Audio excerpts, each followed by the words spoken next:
Welcome again to physics solution point. बच्चों, हम लोग टेस्ट नंबर 13 के क्वेश्चन का सलूशन देख रहे थे और हम लोगों ने प्रीवियस वीडियो में क्वेश्चन नंबर 15 तक के सलूशन को बच्चों कर लिया था।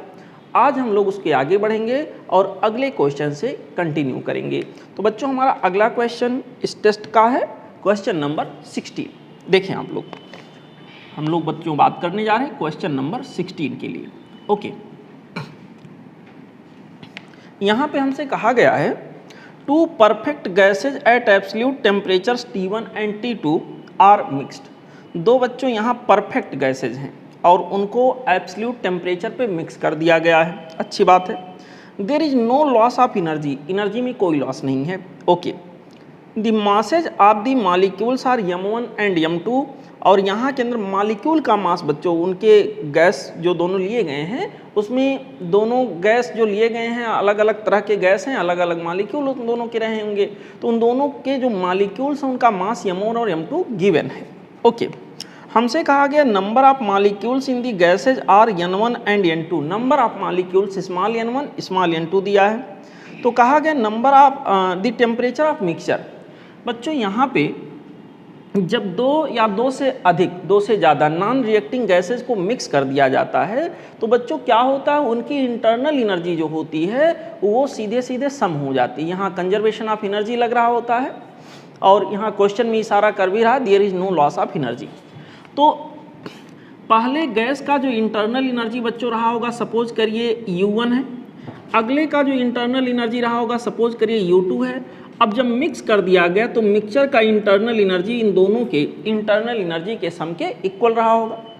यहाँ पर बच्चों U1 की वैल्यू अगर मैं लिखूँ तो यहाँ पर U की वैल्यू होती है nRT डिवाइडेड बाई गामा -1, जहाँ n क्या है, नंबर ऑफ मोल है। क्योंकि स्मॉल n से बच्चों नंबर ऑफ मॉलिक्यूल्स क्वेश्चन में दिया है तो यहाँ n ना लिख के मैं इसको लिख देता हूँ बच्चों n dash 1 R into T1, पहले गैस का तापमान, पहले गैस का टेम्परेचर T1 था, डिवाइडेड बाई गामा -1। बच्चों देखो, ये सवाल में बोला नहीं गया है कि गैसेज कैसे हैं, मोनो एटॉमिक है, डाई एटॉमिक है, कैसे। ऐसे केस में सबकी एटॉमिसिटी को हम सेम मान के चलेंगे और सेम एटॉमिसिटी मानते हुए गामा की वैल्यू प्रत्येक के लिए हम क्या मानेंगे, सेम मानेंगे। ओके, यहाँ पर बच्चों हमारे पास हो जाएगा n2 dash R T2 divided by यहाँ के अंदर हो जाएगा गामा -1, गामा जितना यहाँ उतना यहाँ मानेंगे। अगर जो दो सेम एटॉमिसिटी के गैसेज मिक्स किए जाएं तो जो मिक्सचर होगा बच्चों उसके लिए भी एटॉमिसिटी सेम रहेगी। इट मीन्स गामा की वैल्यू सेम रहेगी। तो यहाँ के अंदर बच्चों ये हो जाएगा n1 dash plus of n2 dash, दोनों के नंबर ऑफ मोल्स ऐड हो जाएंगे, R into T for temperature of the mixture divided by gamma -1। अब बच्चों गामा -1 ये दोनों साइड से कैंसिल आउट हो जाएगा, 1 अपान गामा -1 कॉमन होने के बाद कैंसिल हो जाएगा। यहाँ के अंदर बचेगा n1 dash plus of n2 dash R into T. अब देखिए R भी अभी कैंसिल कर लेते हैं, R दोनों साइड से कैंसिल हो जाएगा, यहाँ T केवल बचेगा, equal to n1 dash T1 plus of n2 dash, बच्चों यहाँ के अंदर हो जाएगा T2। अब ध्यान दीजिए यहाँ n1 डैश n2 डैश ये नंबर ऑफ मोल्स हैं बच्चों, number of molecule n1 n2 दिया है तो n1 डैश को हम लोग लिख सकते हैं नंबर ऑफ मॉलिक्यूल्स n1 दिया है डिवाइडेड बाई यहाँ के अंदर हो जाएगा आवोगाड्रो नंबर, ये हो जाएगा नंबर ऑफ मोल्स के इक्वल। यहाँ पर बच्चों इंटू T1 हो गया plus number of molecules n2 divided by n1 यहाँ लिख लेते हैं, n2 सॉरी आवोगाड्रो नंबर है, यहाँ के अंदर बच्चों ऐसे रहेगा, यहाँ हो गया T2, यहाँ के अंदर हो जाएगा बेटा n1 divided by n, n2 divided by n, बच्चों n1 डिवाइडेड बाई n ये plus n2 divided by n को एक साथ करेंगे तो n1 plus n2 divided by n हो जाएगा इंटू टी। अब बच्चों n यहाँ कैंसिल हो जाएगा दोनों साइड से, n ये 1 अपान n ये 1 अपान n ये कैंसिल हो गया तो क्या बचा n1 plus of n2 into T equal to n1 T1 plus of n2 T2। और इस तरह से बच्चों मेरे पास T this means temperature of the mixture जो यहाँ के अंदर आ गया हो गया n1 T1 plus of n2 T2 this whole much is divided by N1 plus of N2, जहाँ पर बच्चों N1 और N2 नंबर ऑफ मॉलिक्यूल्स हैं दोनों गैसेस के लिए। यहाँ पर टेम्परेचर ऑफ मिक्सचर कुछ इतना आएगा। और ऑप्शन में जाके अगर हम मैच कराएं बच्चों, तो करेक्ट मैचिंग जो यहाँ के अंदर मुझे दिख रहा है वो होगा ऑप्शन सी। ठीक है बेटा, यहाँ के लिए करेक्ट चॉइस जो हम लोग लेंगे वो हो जाएगा ऑप्शन सी। ओके बच्चों, ठीक है, चलते हैं अगले क्वेश्चन पे। ये है क्वेश्चन नंबर 17। क्वेश्चन नंबर 17 बच्चों क्या कह रहा है, 4 molecules of gases have speed 1, 2, 3 and 4 kilometre पर सेकेंड। ओके, कहा गया value of RMS speed of the molecule. तो बच्चों जब अलग अलग मॉलिक्यूल की अलग अलग स्पीड गिवन हो तो उस केस में आरएमएस कैसे निकालेंगे। लिमिटेड नंबर ऑफ मॉलिक्यूल्स हैं और आपको आरएमएस वेलोसिटी निकालनी है। आरएमएस का मतलब रूट मीन स्क्वायर। यहाँ पर सब मिला जुला के 4 मॉलिक्यूल्स हैं, तो यहाँ पर हो जाएगा बेटा v1 square plus of v2 square plus of v3 square plus of v4 square. पहले सबको हम स्क्वायर करेंगे, रूट मीन स्क्वायर में सबसे लास्ट वाला वर्ड स्क्वायर है। फिर बच्चों उसका क्या लेंगे, मीन लेंगे। मीन लेने का मतलब जितनी बार मैंने ऐड किया उतनी बार से डिवाइड कर देंगे, फिर उसका क्या ले लेंगे, स्क्वायर रूट। ऐसे यहाँ के अंदर बच्चों यही कहलाएगा VRMS। ओके, यहाँ पर बच्चों इन सब की वैल्यूज गिवन है 1, 2, 3, 4। 1 का स्क्वायर करेंगे 1 आ जाएगा, 2 का स्क्वायर हो जाएगा बच्चों यहाँ के अंदर 4 आ जाएगा, 3 का स्क्वायर हो जाएगा यहाँ पर 9 हो जाएगा और 4 का स्क्वायर हो जाएगा बच्चों तो यहाँ के अंदर ये आ जाएगा 60। Okay, this whole much is divided by 4। मेरे प्यारे बच्चों यहाँ के अंदर ये हो जाएगा 25 प्लस आप 5 30 डिवाइडेड बाई 4, यानी कि बच्चों ये आ गया आपका स्क्वायर रूट के अंदर 15/2। यूनिट आएगा किलोमीटर पर, जो भी दिया था यहाँ के अंदर kilometre. This was the question number 17, kilometre पर सेकेंड। ओके, यही बच्चों यहाँ के अंदर आरएमएस वेलोसिटी आ जाएगी गिवन डेटा के अनुसार। तो ऑप्शन जो यहाँ मैच करेगा बच्चों वो आपका हो जाएगा ऑप्शन ये। ठीक, इस पर्टिकुलर क्वेश्चन के लिए जो हम लोग करेक्ट सिलेक्शन करेंगे बच्चों वो होगा ऑप्शन ये। ठीक है, now let's move down to question number next. We have question number 18। Question number 18 says, if P equal to 10 to the power 6 into kT, then the number of molecules per unit volume of gas is. The letters have usual meanings. मेरे प्यारे बच्चों यहाँ पर P equal to given है 10 की power 6 times of यहाँ के अंदर बच्चों K into T। ऑब्वियसली यहाँ पर K बच्चों बोल्ट्जमैन कांस्टेंट होगा, T एब्सोल्यूट टेम्परेचर होगा, P फॉर यहाँ के अंदर प्रेशर होगा। अब देखो अगर PV इक्वल टू NRT से बच्चों यहाँ के अंदर हम इसको कंपेयर करना चाहें तो कैसे करेंगे। P इक्वल टू हो जाएगा NR divided by V into T। ठीक है बेटा, यहाँ पर इस N को हम लिख सकते हैं number of molecules divided by Avogadro number N ने, और यहाँ के अंदर बच्चों R और V पहले से है, इनटू यहाँ के अंदर हो गया T। अब देखो ये मेरे पास आ जाएगा P equal to R divided by N को हम लोग लिखते हैं K बोल्ट्जमैन कांस्टेंट। यहाँ के अंदर बच्चों ये हो गया आपके पास K, R बाई N इतने के जगह पर हमने K लिख दिया, और यहाँ पर क्या बचा, इनटू बचा यहाँ के अंदर N बाई V, और यहाँ के अंदर बच्चों T। इसका मतलब number of molecules per unit volume यहाँ पर आपको दिख रहा है। ये जो इक्वेशन आपने आइडियल गैस इक्वेशन से बनाया और एक इक्वेशन जो यहाँ के अंदर गिवन था, इन दोनों को अगर कंपेयर किया जाए तो N बाई V की वैल्यू स्पष्ट रूप से देखी जा सकती है। N बाई V की वैल्यू बच्चों 10 टू दी पावर 6 आएगा। ये वैल्यू बच्चों यहाँ के अंदर आ गया 10 टू दी पावर 6, यानी कि number of molecules per unit volume जो यहाँ के अंदर होगा वो होगा 10 टू दी पावर 6। तो बच्चों ऑप्शन पे अगर जाके देखें तो यहाँ करेक्ट चॉइस हमें स्पष्ट रूप से दिख रहा है, यहाँ के लिए हो जाएगा ऑप्शन ये। ठीक है बच्चों, करेक्ट चॉइस यहाँ के लिए जो हमारे पास होगा बेटा वो हो जाएगा ऑप्शन ये। ठीक है, okay. Now let's move down to question number next one. We have question number 19।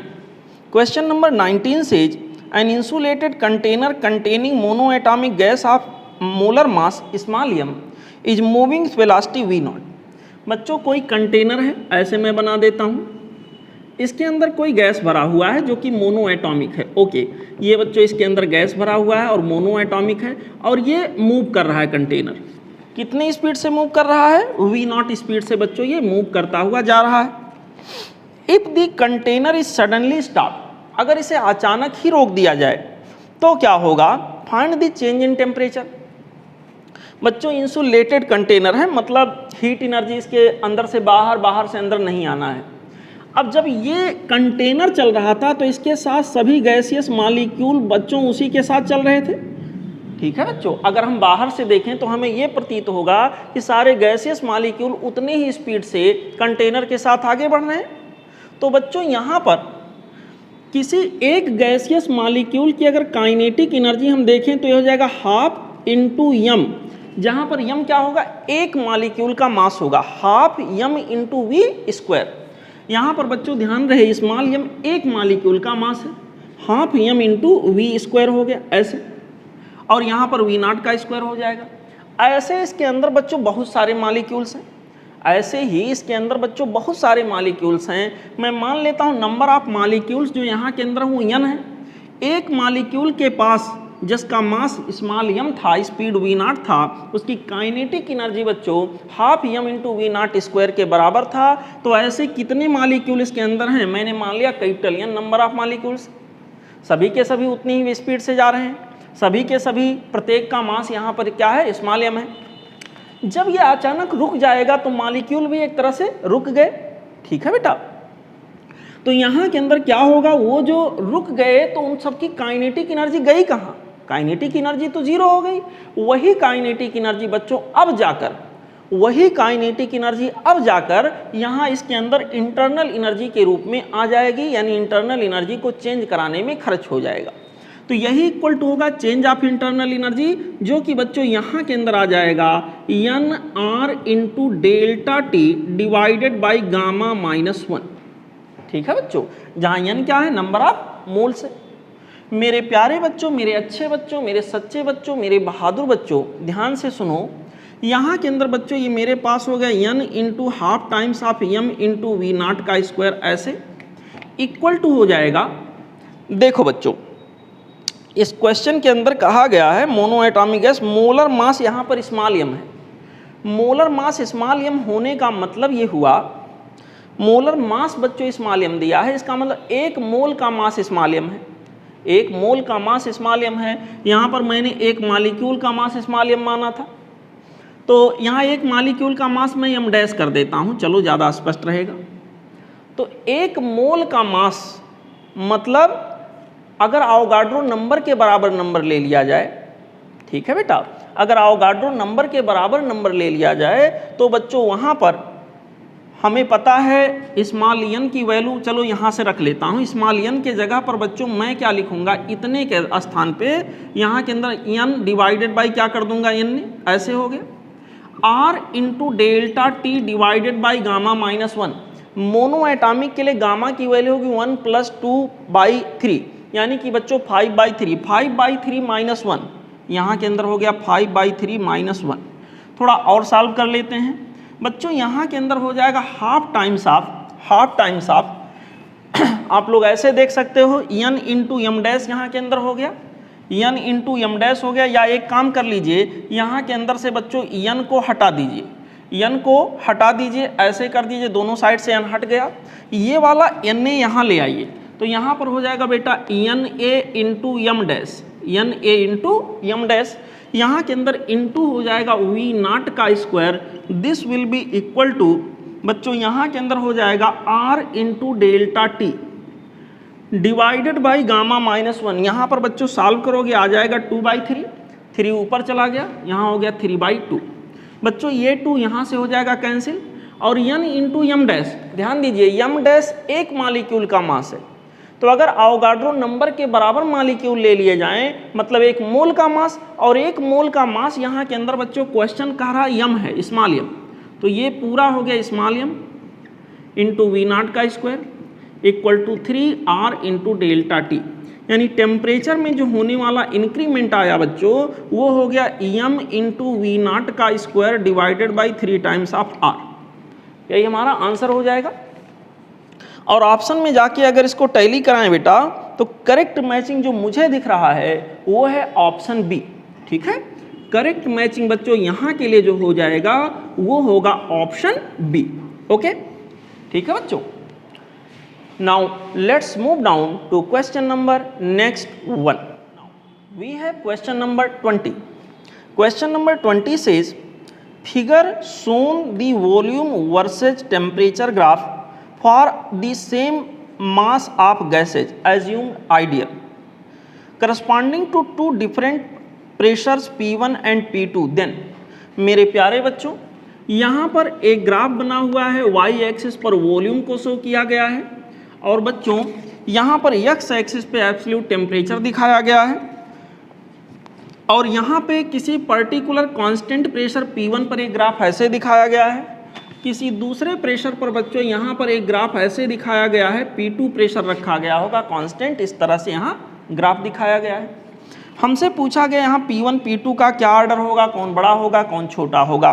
तो बच्चों देखो अगर PV इक्वल टू NRT के हिसाब से देखा जाए तो यहाँ ग्राफ क्योंकि लीनियर है, किसी एक को ध्यान दीजिए, लीनियर है तो बच्चों ये पक्का है P डायरेक्टली प्रोपोर्शनल, माफ करिएगा ये यहाँ V और T के बीच में ग्राफ है और ग्राफ लीनियर है तो ये पक्का है V directly proportional to T रहा होगा।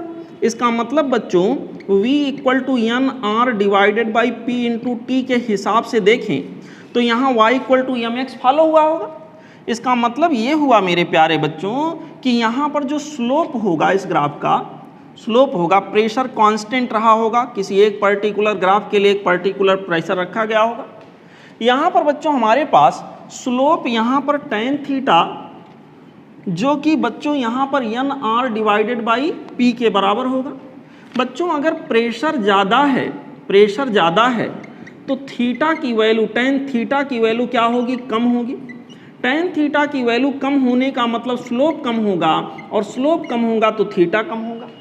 प्रेशर बच्चों अगर कम है तो उल्टा होगा, tan थीटा यानी कि स्लोप बच्चों ज़्यादा होगा और थीटा की वैल्यू यहाँ के अंदर क्या होगी, ज़्यादा होगी। ऐसे तो बच्चों स्पष्ट रूप से देखा जा सकता है ये जो दूसरा वाला कर्व है इसके लिए थीटा ज़्यादा है, पहले वाले कर्व के लिए बच्चों स्पष्ट रूप से यहाँ देखा जा सकता है थीटा की वैल्यू क्या है, कम है। इस तरह से बच्चों ये बात स्पष्ट है। ऐसे ये कुछ रहना चाहिए, ये बच्चों लगना चाहिए कि ओरिजिन से आ रहा है। ऐसे यहाँ के अंदर बच्चों ये जो पहला वाला ग्राफ है इसके लिए थीटा कम है, जिसके लिए थीटा कम उसके लिए प्रेशर ज़्यादा। तो बच्चों यहाँ पर प्रेशर ज़्यादा हमारा हो जाएगा P1, ठीक है, P1 ग्रेटर देन क्या हो जाएगा P2, या उल्टा बोलें तो बच्चों कहेंगे P2 less than P1। Option से मैच कराएं, P1 ग्रेटर देन P2 हमको पहला ऑप्शन मिल जा रहा है बच्चों। तो यहाँ के लिए जो करेक्ट चॉइस हमारे पास होगा बच्चों वो हो जाएगा ऑप्शन ये। ठीक है, करेक्ट चॉइस यहाँ के लिए हम लोग लेंगे बच्चों ऑप्शन ये। ठीक, now let's move down to question number next. We have question number 21। Question number 21 says in which of these diagram density of ideal gas remains constant।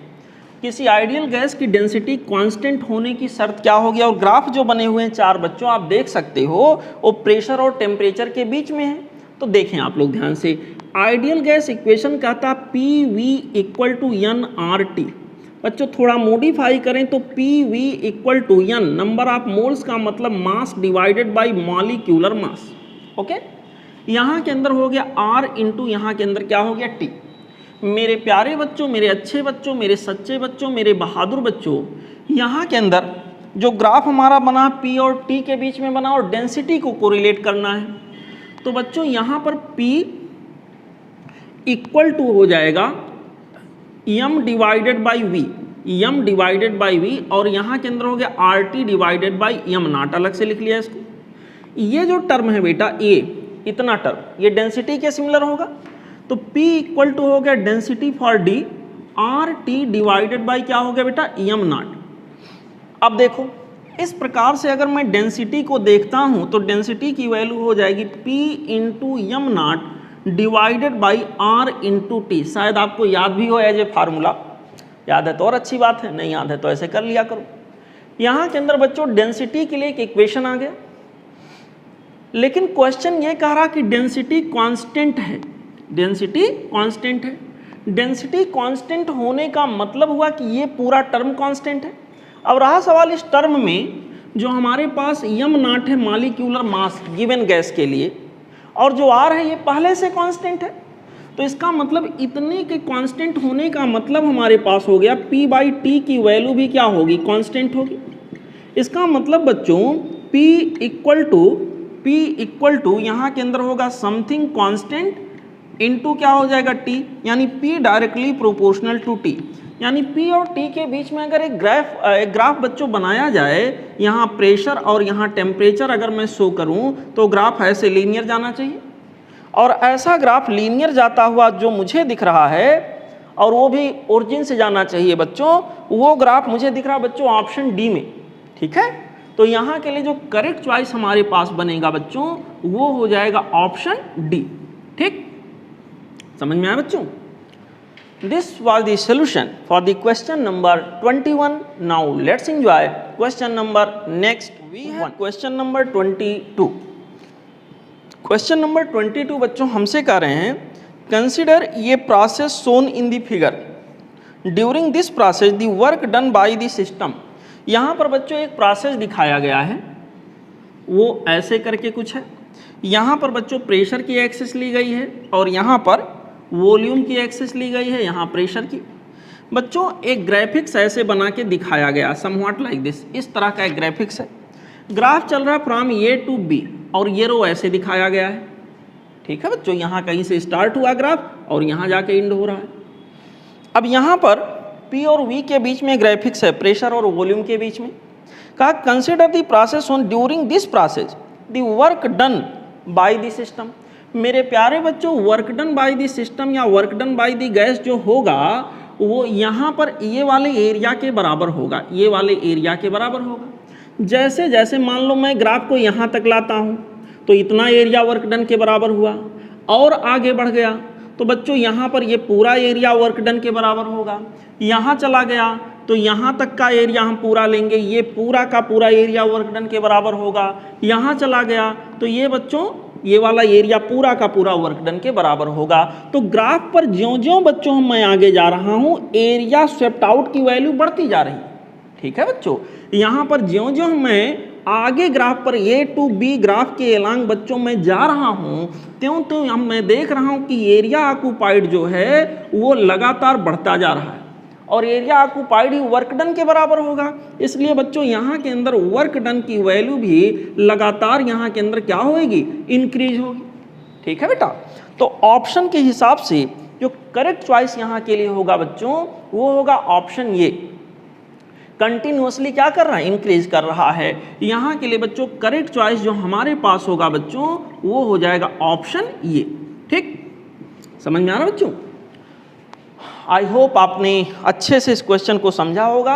अब बच्चों हम आगे बढ़ेंगे अगले क्वेश्चन पर जो कि होगा question number 23। Now we have question number 23। Question number 23 says the given curve represent the variation of temperature as a function of volume for 1 mole of an ideal gas. Which of the following curves best represents the variation of pressure as a function of volume. बच्चों एक graph दिया है, उसके help से अगले graph को पूछ रहा है वो। तो बच्चों यहाँ पर जो ग्राफ गिवन है वो ऐसे कहीं पे है, ये रहा बच्चों टेम्परेचर के लिए एक्सिस, और यहाँ पर बच्चों कहीं पर दिया हुआ है एक्स एक्सिस पर वॉल्यूम एक्सिस शो किया गया है, दिस इज वॉल्यूम एक्सिस। मेरे प्यारे बच्चों, मेरे अच्छे बच्चों, मेरे सच्चे बच्चों, मेरे बहादुर बच्चों, आप सभी लोग समझो, इस तरह से मैं आगे अगर इस पे बढ़ता हूँ तो एक ग्राफ ऐसे मुझे लीनियर ग्राफ ऐसे शो किया गया है समव्हाट लाइक दिस। ऐसे बच्चों लीनियर ग्राफ यहाँ के अंदर दिखाया गया है, ऐसे सब लोग सीखिए ऐसे। मेरे प्यारे बच्चों यहाँ के अंदर ये जो एंगल है दिस इज 45 डिग्री ऐसे। अब इस ग्राफ को देखकर एक बात तो स्पष्ट रूप से कोई भी बोल सकता है कि सर मान लीजिए यहाँ पर कोई टेम्परेचर रहा जो कि T0 है, तो जो इंटरसेप्ट कटा बच्चों कैसा कटा, इंटरसेप्ट हमारा पॉजिटिव कटा, और यहाँ के अंदर ग्राफ हमारा स्ट्रेट लाइन है, तो इसका जो इक्वेशन बनेगा वो कुछ ऐसे बनेगा, T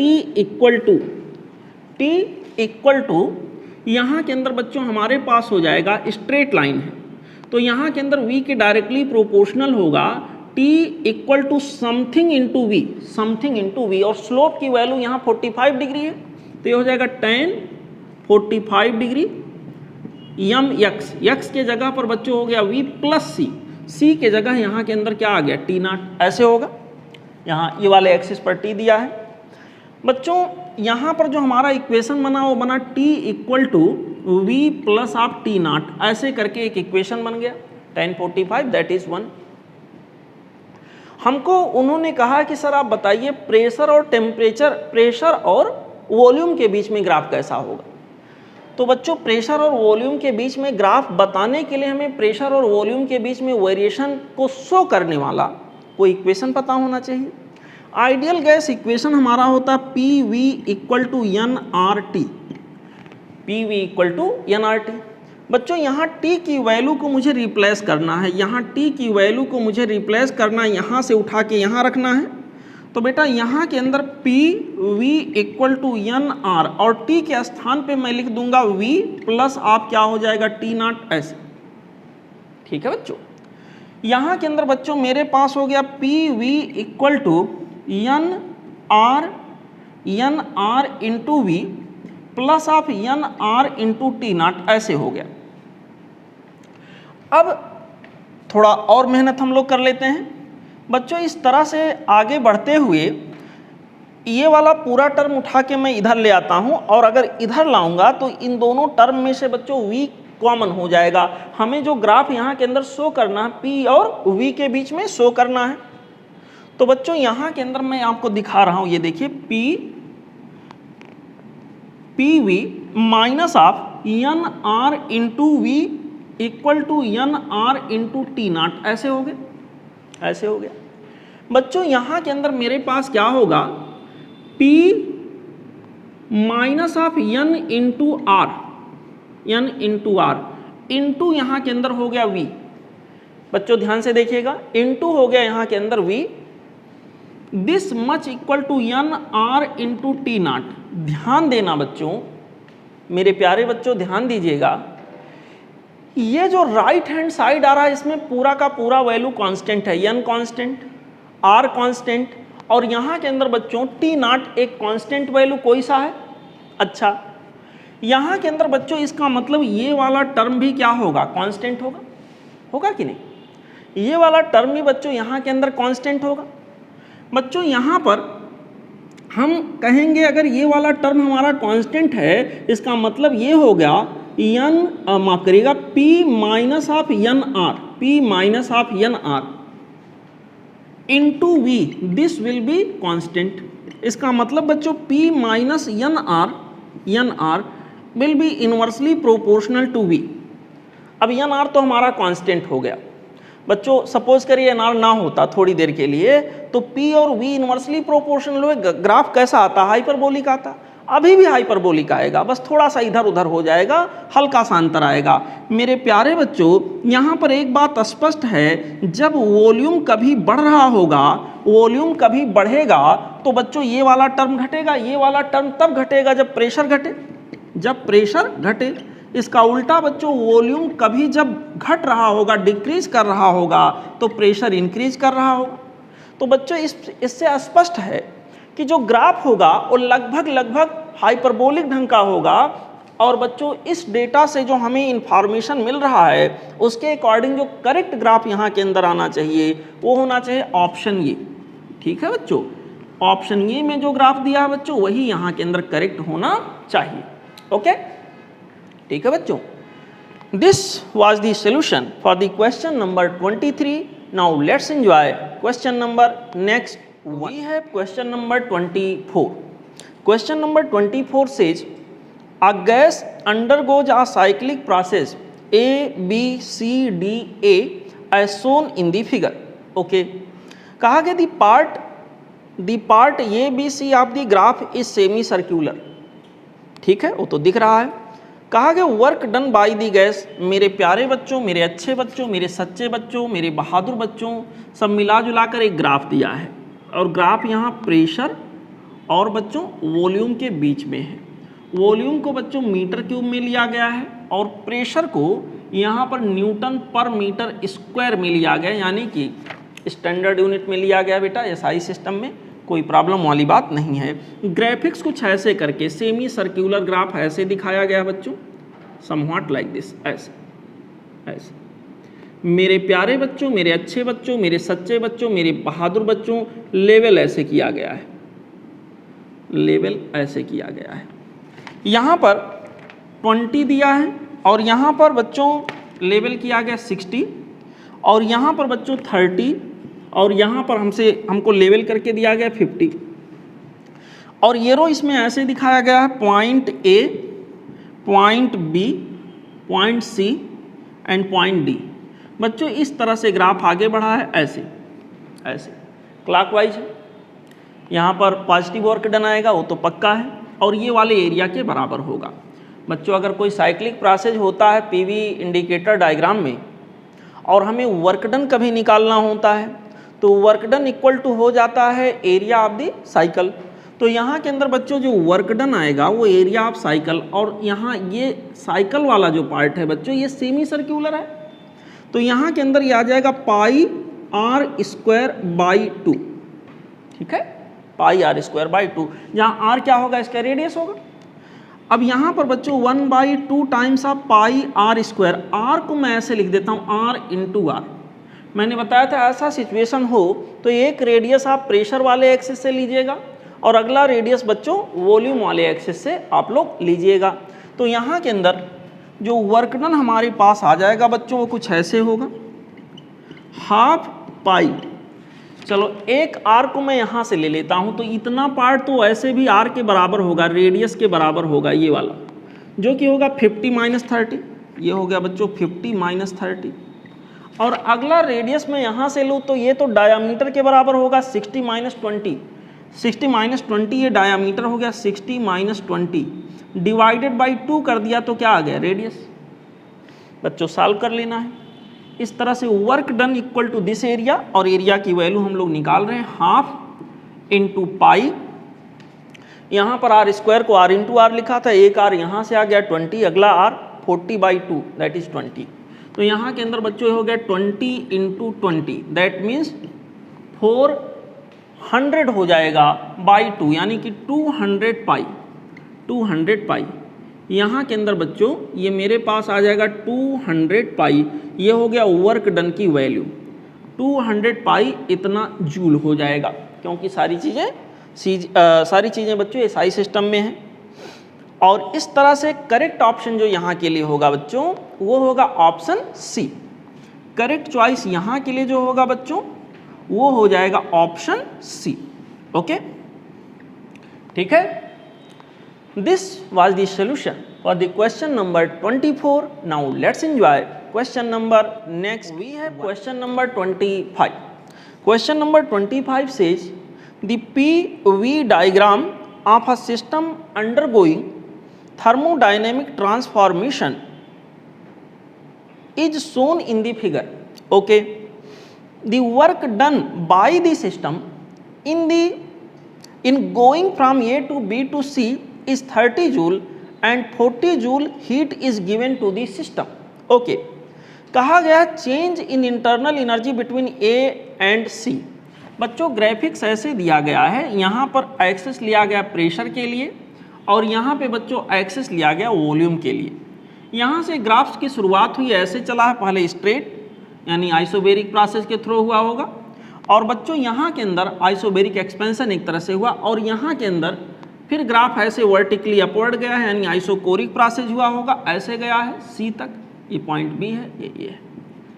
हमसे कहा गया कि इस पूरे प्रोसेस में ये से सी तक जाने में जो work done by the system हुआ है वो बच्चों हुआ है कितना, 30 जूल, और जो हीट एनर्जी इस प्रोसेस में सप्लाई की गई है सिस्टम के अंदर वो है 40 जूल। तो यहाँ पूछा गया सर इंटरनल एनर्जी में चेंज कितना होगा। बच्चों फर्स्ट लॉ ऑफ थर्मोडायनेमिक्स के अनुसार अगर हम किसी सिस्टम को डेल्टा क्यू हीट देते हैं तो उसका कुछ पार्ट बच्चों वर्क डन में खर्च होता है, बाकी पार्ट इंटरनल एनर्जी में चेंज कराने में खर्च होता है। और यहाँ पर बिल्कुल स्ट्रेट फॉरवर्ड क्वेश्चन है, सीधे सीधे दे रखा कि पूरे ए से सी तक में सिस्टम के द्वारा वर्क डन कितना, वो दिया 30 जूल, यहाँ के अंदर 30 हो गए। और बच्चों यहाँ के अंदर कितनी एनर्जी सप्लाई की गई, तो सप्लाई की गई मीन्स यहाँ के अंदर क्या रहेगा, दिया है 40 जूल, यहाँ 40 होगा और ये दोनों प्लस में होंगे क्योंकि work done by the system है, प्लस हो गया।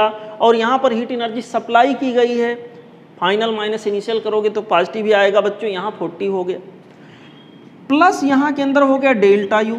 बच्चों डेल्टा यू की जो वैल्यू यहाँ के अंदर होगी, यानी इंटरनल एनर्जी में होने वाला जो परिवर्तन होगा वो हो जाएगा 10 जूल। ठीक है, सीधा सीधा क्वेश्चन है और इसका सीधा सीधा आंसर आ गया बच्चों ऑप्शन ये। ठीक है, करेक्ट चॉइस बच्चों यहाँ के लिए जो हम लोग सिलेक्ट करेंगे वो हो जाएगा ऑप्शन ये। ओके बच्चों, ठीक है, this is the solution for the question number 25। Now let's enjoy question number next one. Now we have question number 26। Question number 26 is heat is supplied to a diatomic gas at constant pressure। बच्चों कोई डाईएटॉमिक gas है, constant pressure रखते हुए उसके अंदर heat supply किया गया है, ये गैस भरा हुआ है।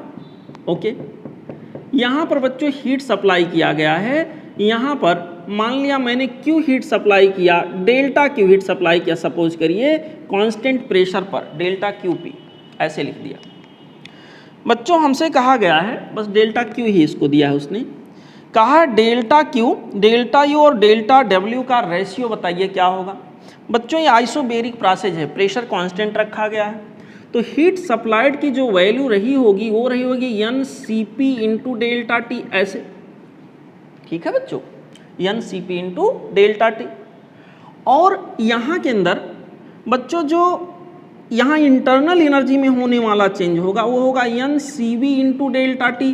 किसी भी प्रोसेस में इंटरनल एनर्जी में होने वाले चेंज के लिए फार्मूला होता है बच्चों N C V into delta T, N R into delta T divided by gamma minus 1।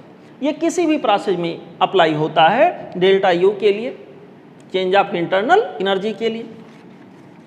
अब बच्चों यहाँ के अंदर हमसे कहा गया कि सर आप ये बताइए रेशियो क्या होगा।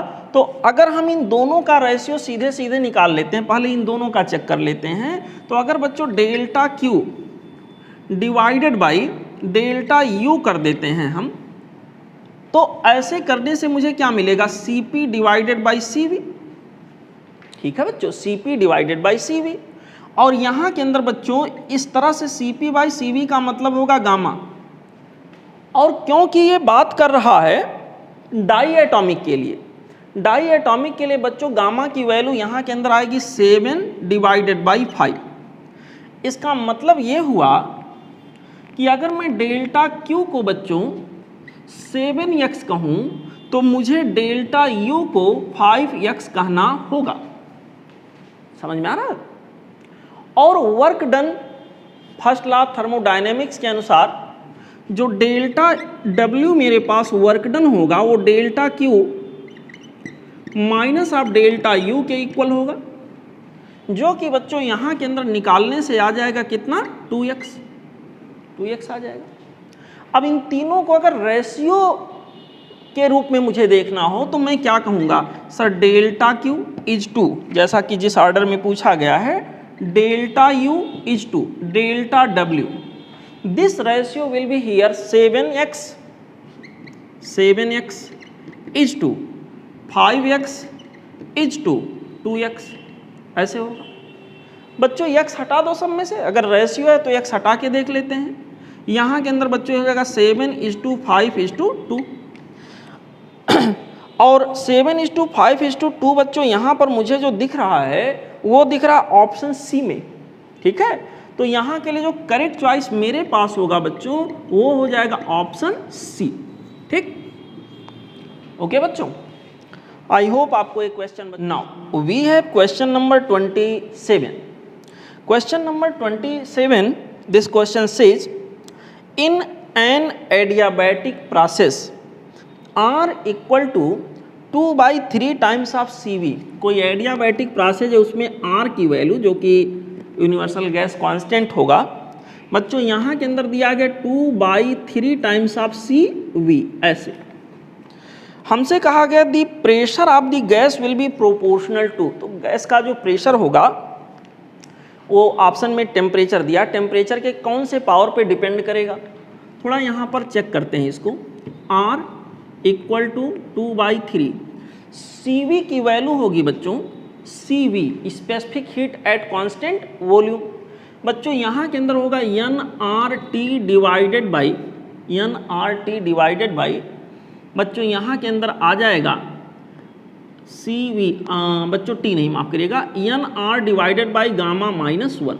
ऐसे ये specific heat at constant volume पर, और ये मोलर होता, मोलर स्पेसिफिक हीट, तो यहाँ n नहीं रहेगा, 1 मोल के लिए होता है। R डिवाइडेड बाई गामा -1, ये बच्चों CV की वैल्यू हो जाएगी। देखें आप लोग, दोनों साइड से R कैंसिल हो जाएगा। इस तरह से बच्चों गामा -1 की जो वैल्यू मुझे मिलेगी यहाँ के लिए वो हो जाएगा बच्चों कितना, 2/3। और इस तरह से बेटा गामा की वैल्यू जो होगी वो मेरे पास हो जाएगी 1 प्लस ऑफ 2/3। दैट मीन्स बच्चों यहाँ पर गामा की वैल्यू हो जाएगी 5/3। तो स्पष्ट रूप से मोनो एटॉमिक गैस के लिए बात की गई होगी। हमसे कहा गया कि अगर ऐसा है तो सर आप ये बताइए pressure of gas will be proportional to, temperature पर कैसे डिपेंड करेगा।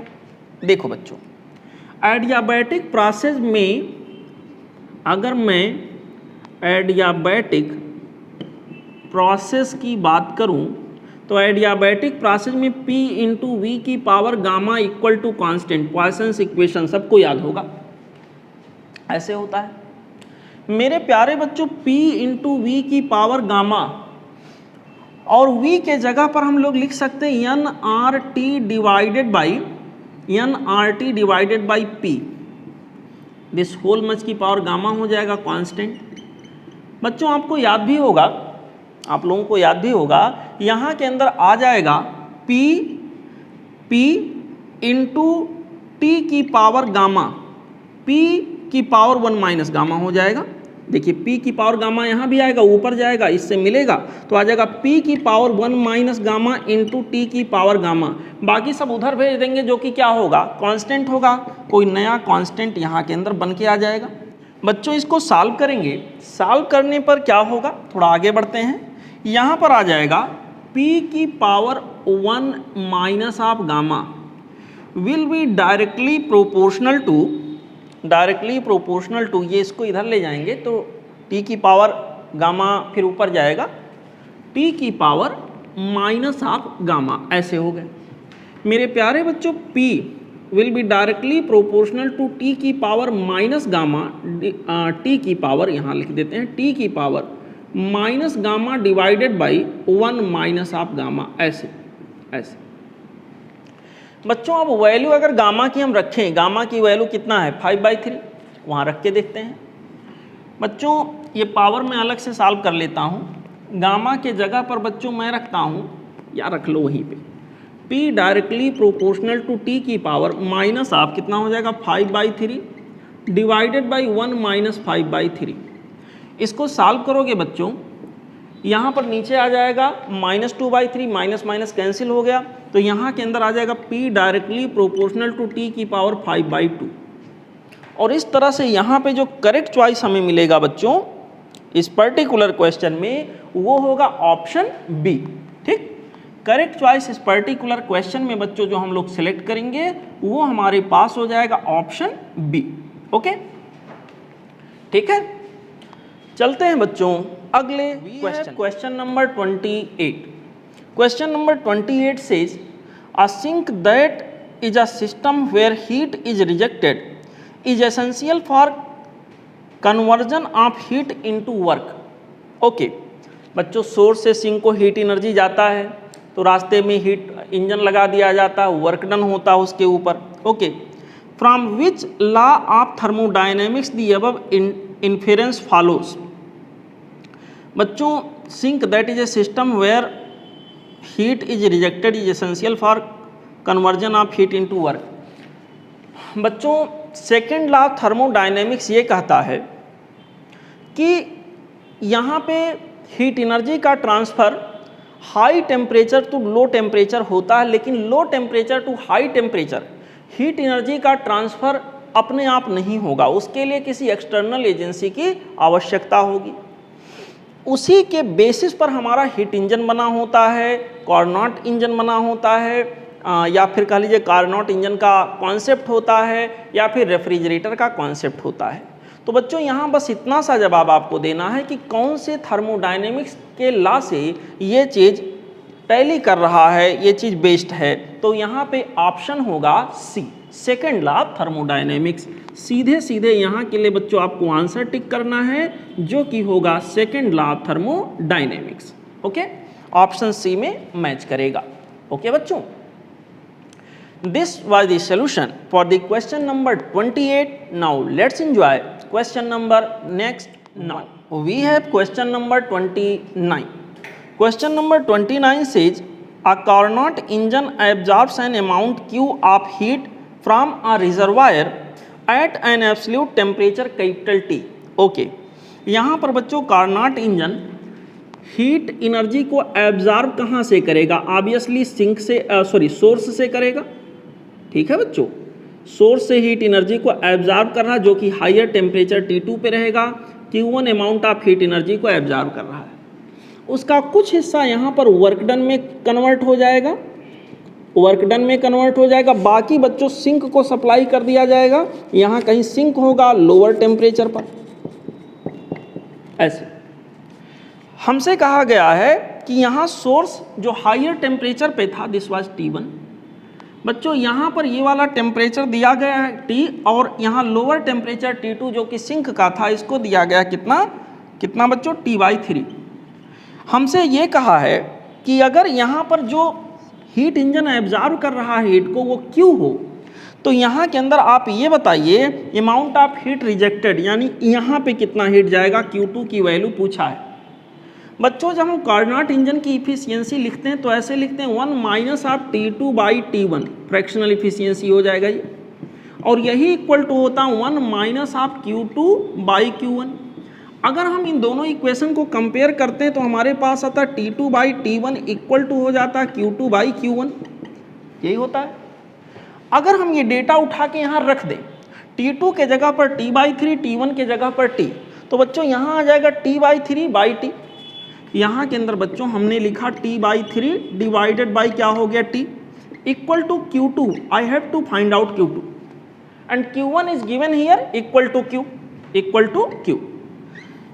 After being solve we will get here Q2 equal to Q/3। यानी कि बच्चों यहाँ पर जो हीट एनर्जी रिजेक्ट होगा, यानी कि जो सिंक को सप्लाई किया जाएगा, उसकी वैल्यू बच्चों यहाँ के अंदर कितना आ जाएगा, Q/3।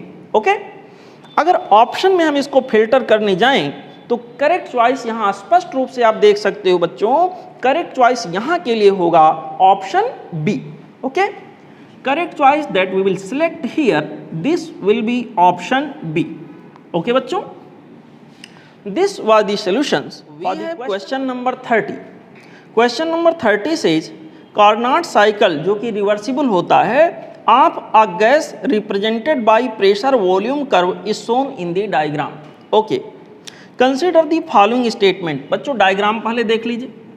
This is axis for pressure, this is axis for volume. Okay, the graph will start from this point, ऐसे गया बच्चों, फिर आगे इस तरह का प्रोसेस कहीं हुआ होगा, आगे इस तरह का प्रोसेस हुआ होगा, और आगे इस तरह का थर्मोडायनेमिक प्रोसेस हुआ होगा। ये 4 प्रोसेस यहाँ के अंदर होते हैं बच्चों। पहला जो प्रोसेस होता है वो होता है आइसोथर्मल एक्सपेंशन, फिर होता है बच्चों एडियाबैटिक एक्सपेंशन, और फिर होता है आइसोथर्मल कंप्रेशन, फिर होता है एडियाबैटिक कंप्रेशन।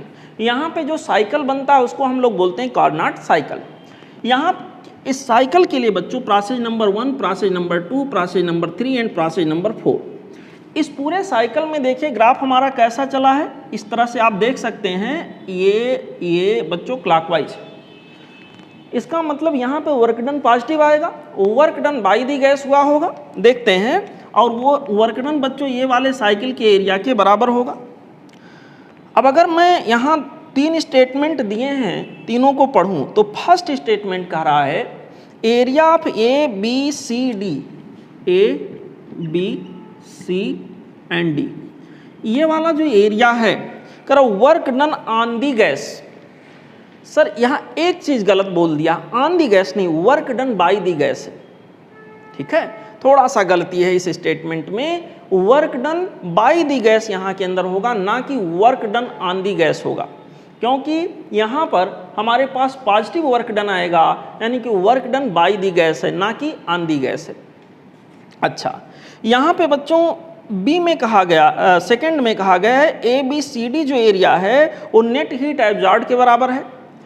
बच्चों यहाँ के अंदर थर्मोडायनेमिक्स लॉ हमसे कहता है, फर्स्ट लॉ ऑफ थर्मोडायनेमिक्स हमसे कहता है अगर डेल्टा क्यू हीट सप्लाई किया जाए तो कुछ पार्ट वर्क डन में और कुछ पार्ट इंटरनल एनर्जी में चेंज में खर्च होता है। किसी थर्मोडायनेमिक साइकिल की बात की जाए तो चेंज ऑफ इंटरनल एनर्जी 0 होगा। तो यहाँ के अंदर बच्चों delta Q equal to delta W equal to area of the loop होगा, और एरिया ऑफ द लूप मतलब work done by the gas है, और वही work done by the gas means वही एरिया इक्वल टू होगा heat supplied to the gas. तो बच्चों यहाँ के अंदर heat supplied to the system या heat absorb by the system, बच्चों यहाँ सेकेंड स्टेटमेंट सही बोला गया है, इसका मतलब ठीक है, heat absorb equal to area, बिल्कुल सही बोल रहा है।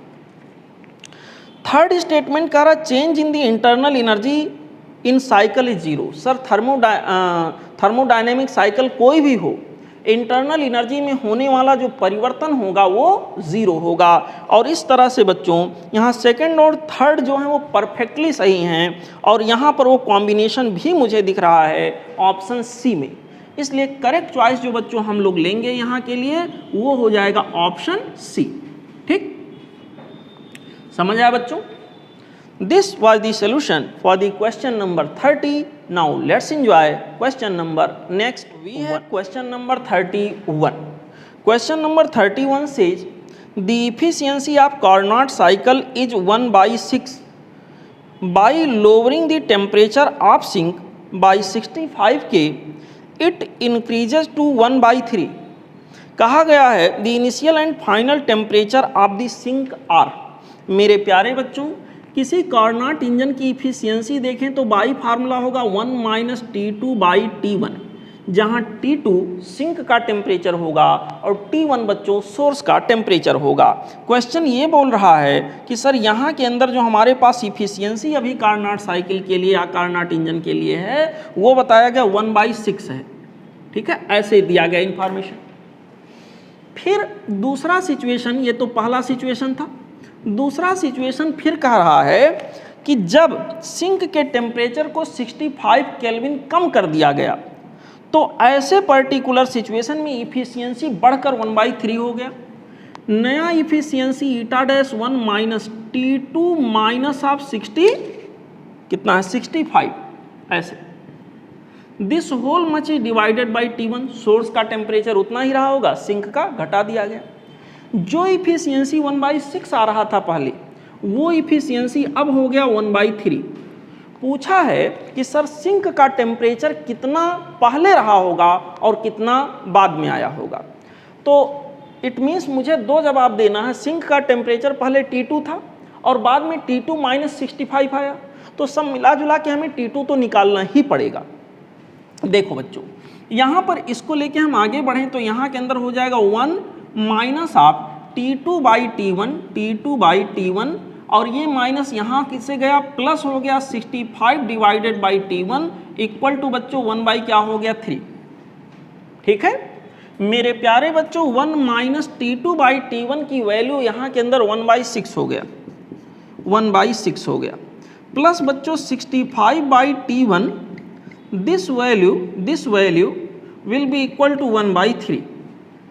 ओके, इसका मतलब बच्चों यहाँ पर हमारे पास हो गया 65 divided by T1 equal to 1/3 minus 1/6। 1/3 minus 1/6 को सॉल्व करेंगे 1/6 आ जाएगा ऐसे। ठीक है बच्चों।